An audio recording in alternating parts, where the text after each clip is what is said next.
వందే మాతర గీతంపై వివాదం మరింత రాజుకుంది. ఈ గేయంలో 6 చరణాలను తిరిగి చేర్చడంపై ముస్లిం సంఘాలతో పాటు క్రైస్తవ సంఘాలు కూడా తీవ్ర అభ్యంతరం వ్యక్తం చేస్తున్నాయి. అయితే కావాలనే కొందరు ఈ వ్యవహారంపై అనవసర రాద్ధాంతం సృష్టిస్తున్నారు అని విహెచ్పి నేతలు కౌంటర్ ఇచ్చారు. క్రైస్తవ సంఘాల అభ్యంతరం అర్థరహితమని మండిపడుతున్నారు. హోంమంత్రిత్వ శాఖ ఇచ్చిన ఆదేశాలు క్రైస్తవ సమాజానికి ఇబ్బంది కలిగించేలా ఉన్నాయి అని క్రైస్తవ సంఘాలు చెబుతున్నాయి. భారతదేశంలో పుట్టిన ప్రతి ఒక్కరూ ఎవరికి నచ్చిన మతాన్ని వారు స్వీకరించి పరమత సహనాన్ని కలిగి ఉండాలి అని రాజ్యాంగంలో ఉందని, క్రైస్తవ సమాజం అదే రీతిలో ముందుకు పోతోందని అన్నారు. నెహ్రూ, రవీంద్రనాథ్ ఠాగూర్ కూడా వందే మాతరం 2 చరణాలనే సమర్థించారు అని క్రైస్తవ సంఘాలు అంటున్నాయి. కేంద్ర నిర్ణయంపై సుప్రీంకోర్టులో పిటిషన్ దాఖలు చేస్తామని ప్రకటించారు. మైనారిటీ హక్కులను కాలరాసే ప్రయత్నం చేయొద్దు అని క్రిస్టియన్ సంఘాలు అంటున్నాయి. వందే మాతరం, వందే మాతరం ఒళ్ళు పులకరించే మాట. దేశభక్తికి సంబంధించి వందే మాతరం అన్నా, జనగణ అన్నా ఎవరు పులకరించరు?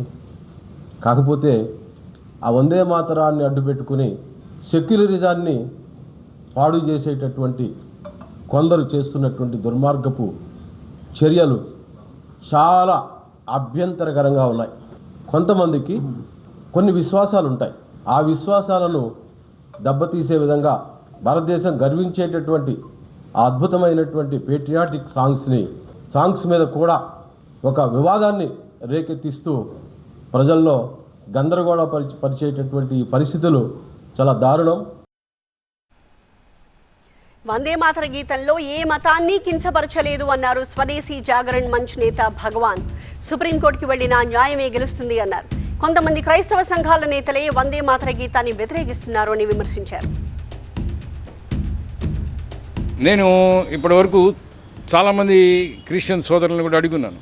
ఇది కొంతమంది ఏదో బీజేపీ చేస్తోంది కాబట్టి వ్యతిరేకించాలి అనేదే తప్పితే ఇందులో మతానికి సంబంధించిన విషయం ఏమీ లేదు. ఈవెన్ వాళ్ళు అన్నట్టుగా దుర్గామాత అని పోల్చారు అన్నట్లయితే దుర్గామాత అనేది కొలవమని కానీ మొక్కమని కానీ పూజించమని కానీ ఎక్కడా లేదు. అంటే ఒక శక్తి, ఈ దేశము ఒక స్పిరిట్ ఆ రోజుల్లో కానివ్వండి ఈ రోజుల్లో కానివ్వండి మనకి ఒక శక్తిని ఇవ్వాలంటే, ఒక స్పిరిట్ని ఇవ్వాలంటే, ఉత్సాహం ఇవ్వాలంటే శక్తిగా ఇటువంటి శక్తి ఒక చదువుల సరస్వతి ఇట్లాంటి చెప్పినప్పుడు మాత్రమే ఈ కల్చర్కి కనెక్ట్ అవుతుంది. దాన్ని దృష్టిలో పెట్టుకుని పెద్ద ఆయన రాస్తే ఈవేళ దాన్ని ఏదో చిలవలు పొలవలు చేసి, ముఖ్యంగా ఈవేళ ప్రోగ్రెసివ్ క్రిస్టియన్ పెద్దలందరూ కూడా ఇది పెద్ద విషయం కాదు, దీని విషయంలోకి వెళ్ళవలసిన అవసరం లేదనేది నా దగ్గర చెప్పున్నారు. విహెచ్పి నేత సత్యకుమార్ కూడా క్రైస్తవ సంఘాల ఆరోపణలను తీవ్రంగా ఖండించారు. భారత్లో ఉన్న వాళ్ళంతా వందే మాతరం పాడాల్సిందేనన్నారు. ఈ దేశానికి వారసులుగా కాకుండా మతానికి వారసులుగా వీళ్ళు జీవిస్తున్నారు అనే విషయాన్ని కూడా విశ్వ హిందూ పరిషత్ ప్రకటిస్తోంది. అదే సందర్భంలో ఈ దేశంలో జీవిస్తున్నటువంటి ప్రతి ఒక్కరూ కూడా వందే మాతరాన్ని గౌరవించాలి. దాన్ని మనం ఈ దేశ స్వతంత్రం కోసం పోరాటం చేసినటువంటి స్వతంత్ర సమరయోధుల్ని గౌరవించడమే అవుతుందని విశ్వ హిందూ పరిషత్ తెలియజేస్తోంది.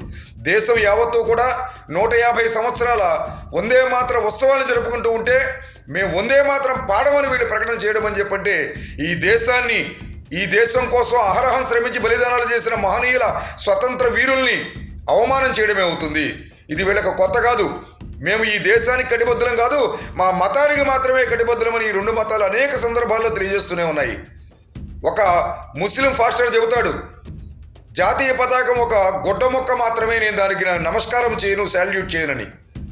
మరొక మూర్ఖుడైనటువంటి ఫాస్టర్ చెబుతాడు, వందే మాతర గీతాన్ని పాడనని చెబుతాడు. ఈ వివాదానికి సంబంధించి మరింత మాట్లాడదాం ఇవాళ రాత్రి 9:30కి బర్నింగ్ టాపిక్ లో.